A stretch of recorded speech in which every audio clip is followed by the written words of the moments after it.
India, there is a magical and empowering place just for girls.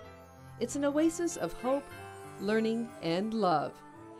This is how it all began. I heard of a little girl named Jaba.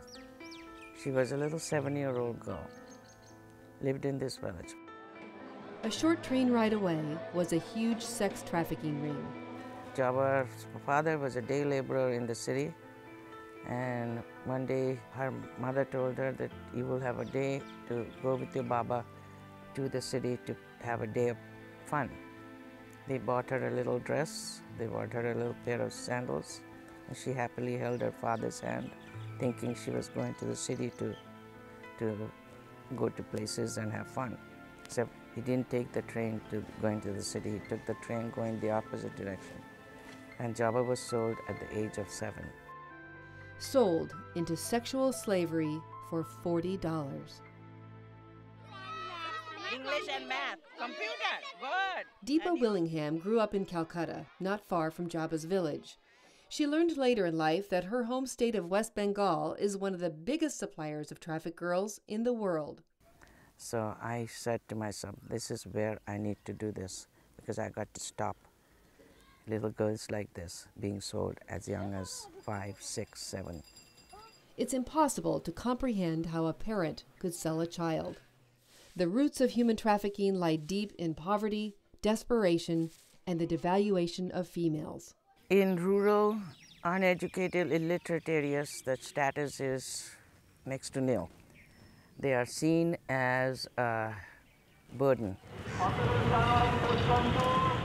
This has become the second highest revenue producing business among global organized crime. About 4 months ago, it just surpassed weapons trade. It is now a $132 billion business annually. Just raising your hand. How to save girls? It's clear. Years of global studies prove it's education. An educated girl is less likely to be a victim of trafficking. An educated girl will not be married off at an early age and will have fewer pregnancies. Her children will be educated too. The research supports an African proverb of long ago. It says, if you educate a boy, you benefit an individual. If you educate a girl, you benefit a community. So with that vision, amidst all the chaos and poverty that's India, Deepa launched her dream. Partnering with Rotary and others, the Piyali Learning Center became a reality in 2003.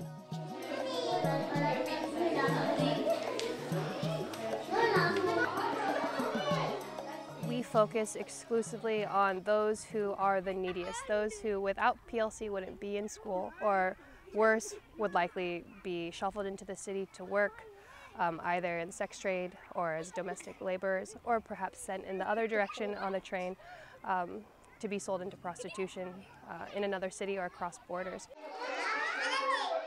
The Piyali Learning Center admits girls starting at age 4. Everything's free. Warm meals, uniforms, school supplies, and personal hygiene care. Most arrive dirty, lice-ridden, and hungry. When they come to school, you can't see their face and you can't see, oh, this child never had dinner her house, or this child is getting abused by someone. Because when they come to school, they always feel happy, laugh, playing. That papaya seed. The girls bond with their teachers in a loving, supportive environment. How are you? I am fine. How are you?